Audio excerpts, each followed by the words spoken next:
Thanks to the organizers for inviting me to tell you about our work today.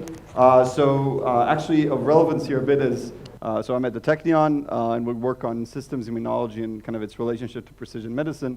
But I think also really relevance for this conference, I'm also a chief scientist of a company called Cytoreason that's really translating what we do in the lab, or I guess half of what the lab does, into I almost say bring it back to the people who fund our research in academia.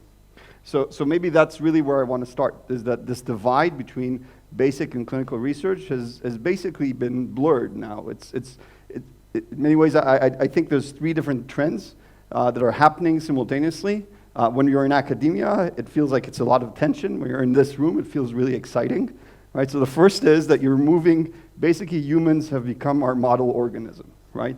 We move back, we do reverse immunology in the lab, right? We go to the mouse when we have an hypothesis that came from human data.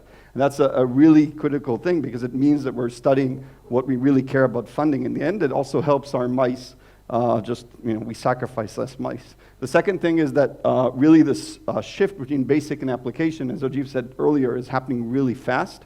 And the last thing, and I see this with students and people I talk to all the time, is that the divide between, academia and industry in this field is rapidly changing. And you can look at other fields, like, say, computer vision, and how right now there's a huge amount of cool research that's happening in industry. This is happening in this field as well. The connection between academia and industry is growing much closer, and I think that's a big benefit for the people in the end who want to benefit from our research.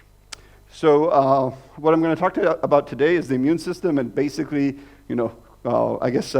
crash course. It's a sensory system that continuously adapts to the environment, and that really means, as Amos said before, and as data shows, it's really dynamic, right? And ultimately, what that means is that as we live life, we're continuously changing, and these kind of big fluctuations and big variation that you see in the data in anything that you measure in the immune system, right? So you're moving from young to old. The big difference is variation grows, right? And one can ask, what is the pattern that drives this variation, right? Now, if you think about this pattern, it would be really important to understand, given the cardinality of the immune system and the fact that this system is really describing the kind of basis of your body. It's all about cells that are monitoring homeostasis and giving you protection, right? So cells are the quanta unit here, and just to show you some data, they are really variable. And this actually directly speaks to what Amos showed you. If you look at what is measured standard in electronic health record, this is the CBC. It's probably the second kind of most common test that's prescribed in electronic health records. And this has been around since 1957, right? That's what we've been measuring. And if you look at this, in particular cases, you can look at something like lymphocytes. There's at least 100 different types that we know of. Each of them has a distinct function. And we're really variable in our percent lymphocyte, but this drops down when you look at the T cells and so forth. This variation exists everywhere. So finding what that pattern means is critical if you're thinking about basically the physician and the patient asking, hey doc, how's my immune system doing? Right? So that's the question, and we don't really understand it at the level that we should, given the complexity. The electronic health records doesn't really, in any direct way, reflect this, and yet the cardinality of the system is clear to everybody, basically every disease, and also maintaining health. So that's what we're aimed at asking, and again, I'll just give you a reflection of this from a basic research perspective. I basically think that what we're trying to do in the lab is explore something I call the immune landscape, right? So think about our system as having, the immune system is a composition of cells, each of them with a distinct function, and it's moving along some kind of landscape. And basically, this landscape comes from change. It's different between each one of us as we kind of experience life and is driven by life history. And we just pass through this trajectory. And Amos showed you a bit that he can capture this in healthy individuals. To some extent in electronic health records, this is the underlying immune system that's reflecting our health. And because it's the immune system, it basically sits underneath the clinical phenotypes. And normally we measure the clinical phenotypes, but we don't really have the tools in the hospitals and the HMOs to reflect this. So that's really what we're after in terms of pursuing. And the way we kind of started at it is with studying human immune variation in healthy individuals. This is a long-standing collaboration with Mark Davis, where I did my postdoc. Back in 2007, Mark said, let's start measuring people over time, right? And we basically now have a data set that's the highest kind of long study, continuous study of measuring the human immune system in individuals as they age. And this is a paper we published 2 years ago, led by Ayelet Alpert and Shai Pickman. I think Shai is in the audience here. Shai was a postdoc at the lab at the time, where we looked at data from 2007 to 2015, a lot of different high-dimensional measurements. Exactly the type of thing that does not exist in electronic health records, and yet reflects our immune system. So I'm really going to give you a quick kind of walk through this paper. You're looking at many different immune cells, and here's just looking at differences between young individuals and old individuals. People in the study enrolled were healthy, and you can just see, just comparing mean young to old, very simple plot, how many cells in your immune system are vastly different. It's basically a different homeostasis of young and old, right? Different ways of actually evolving as we change. And in fact, if you look at this, it's not just different, but if you look at how old individuals change, and I'm just showing you one cell type from this study. This is naive CD8 T cells. So naive CD8 T cells are known to drop with age. Your thymus involutes, it shrinks, and basically you get less and less naive CD8 T cells. You can see age on the x-axis, naive CD8 frequency on the y-axis, and the black line shows you the average kind of drop in the population of looking at naive CD8 T cells, right? Basically, they drop. This has been described many times, but the longitudinal data actually allows us to show that the different individuals are doing so in very different rates, and sometimes actually have opposite behavior, right? So again, it goes to this point of what is driving these rates? What is the kind of effects that are causing our immune system to deteriorate differently, and how does it reflect kind of broadly what it means about our immune system? So we're not measuring one cell type, we're measuring a high-dimensional measurement of many different immune cells, and so we can take the individuals from the different years of the study and basically describe them as a profile, a vector of all the different immune cells, like an immune-centric view, if you like. And we can now take all these individuals and try and tie them together using a trajectory, just like I almost showed you with electronic health record data, right? Now we have high-resolution, immune-centric data that we can try and tile people together, right? Each person has, in this study, up to 9 years of data, and tile them together and basically try and describe what does the immune system look like as it changes over a course of your entire lifetime, okay? So that's the basic idea, and basically this requires high-dimensional kind of algorithms. We actually use an algorithm that comes from single-cell data to do so, and here's a trajectory that basically describes to you how the immune system changes with age. Now, what do I mean by this? Every point in this graph is one individual in our study. And for this particular analysis, we only used 4 years of data for every person. And the color denotes their chronological age in the data. But the algorithm uses nothing about their chronological age as input. The only thing that the algorithm knows are what are their immune cells. So here's the immune cells that are going into the algorithm. High-resolution study of many different immune cells that we found to have interesting dynamics over time. And you can see them here. And here's one guy, one dude, moving after 4 years, basically shifting from an immune profile where kind of red means high and green means low. He had this in year 1, and 4 years after, he looks totally like this. The people here are organized along this pseudo-time, this trajectory that we build just based on their immune cell composition. Okay, so this is basically what the trajectory describes. Well, does it mean anything that's interesting for us to know? Well, the first thing we can note is that basically there's rules to the game, right? So if I look at two different immune cells here, so CD28 negative CD8 T cells and effector memory CD4 T cells, these are two types of cells in the T cell lineage that are related to exhaustion as well, and senescence. You can basically see the description where there's a rule. If one goes up, the other one is going to follow. And this is very clear in the data, and in fact, we can figure out what those rules of engagement are. The other interesting thing from a person perspective is all the red guy that you saw progress along the trajectory isn't alone. All the old people in the study, you can see the red distribution here, have a positive slope along this immune trajectory. So they're basically with 1 year to the next, as they're being sampled, they're moving along, their immune age grows, okay? And you can see this in the slopes here. Some people are growing at a kind of slow slope, and some are very fast. Their immune system is aging very rapidly. This is nice, but does it have any kind of functional implications? So we ran all these individuals also have cytokine response profiles. We take their immune cells, we throw different inflammatory cytokines on them, and we ask, how are the cells responding? And basically, this is sad news for all of us, I guess. With every year, your immune cells are less and less responsive to the stimulations. This is highly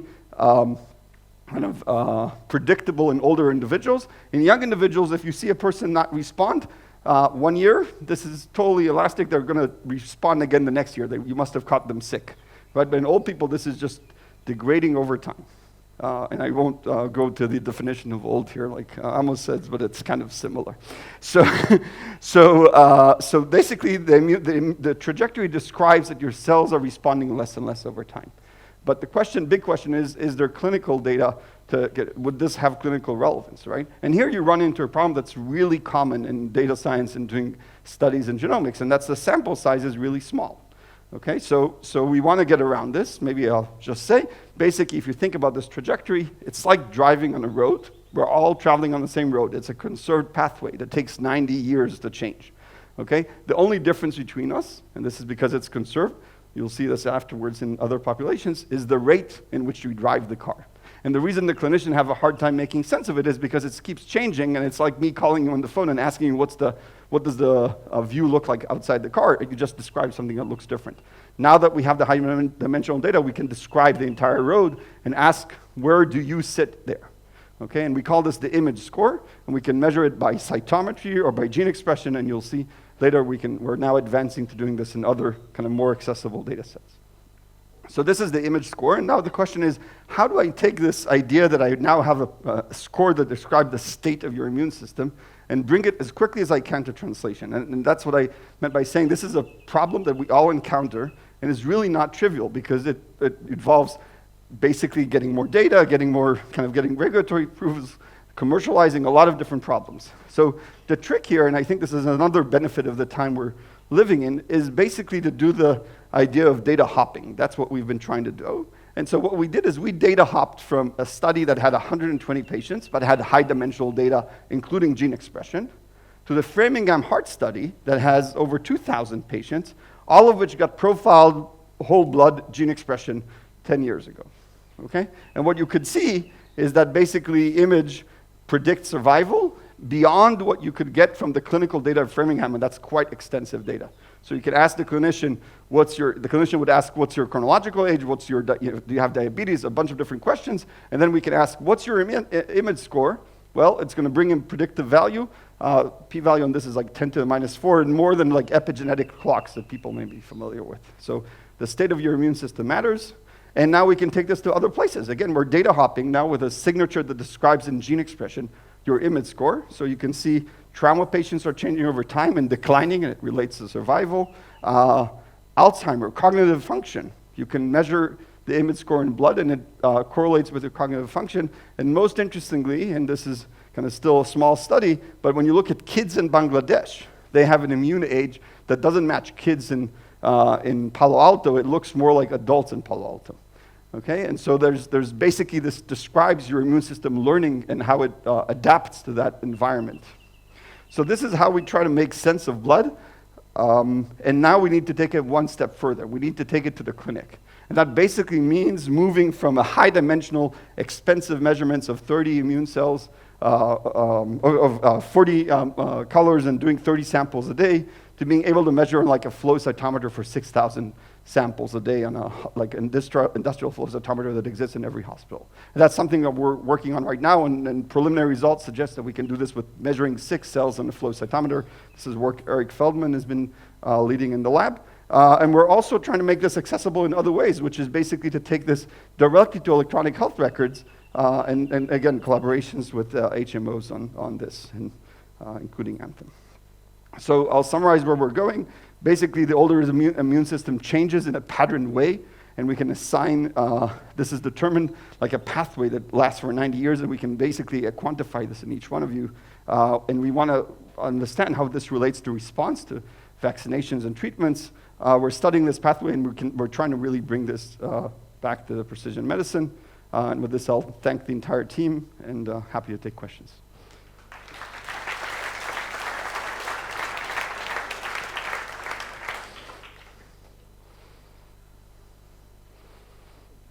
Thank you, Shai. Questions?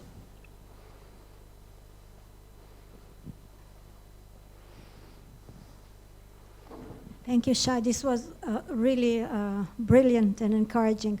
I wanted to ask, since your system is very much responsive for environmental cues, would it be possible to integrate such environmental in your cues in your analysis, for example, stress, diet, things like that, so you'll get a higher resolution in your data?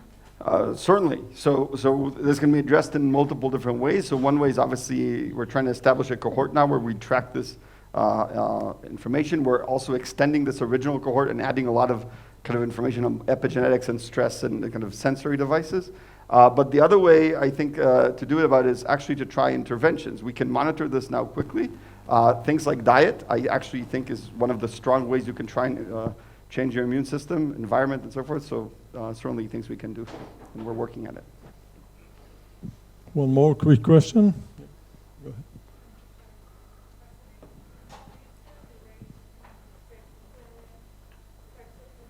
ahead. Right, so the question was, are there sex effects in the data? Yes, again, some sad news for men. We don't see it as much in the kind of the original Stanford Ellison cohort, where there are longer lived women, but we don't see a gender effect strongly. But in Framingham, you can start seeing quite well that gender does play a role. So when we get a larger sample size, it does seem like women and individuals with, so women have a kind of a lower image score to some extent if you kind of match other criteria, and people who have, for instance, CMV seem to be accelerated along this age. That's maybe another interesting point. It's a pattern, right? So we can now take different environmental stimuli and just ask, are people now moving on a different trajectory because of this intervention, or that we can simply explain the differences that we see as just being moved along, kind of shifted along this trajectory. So. Okay, we have to move on. So thanks again to Shai.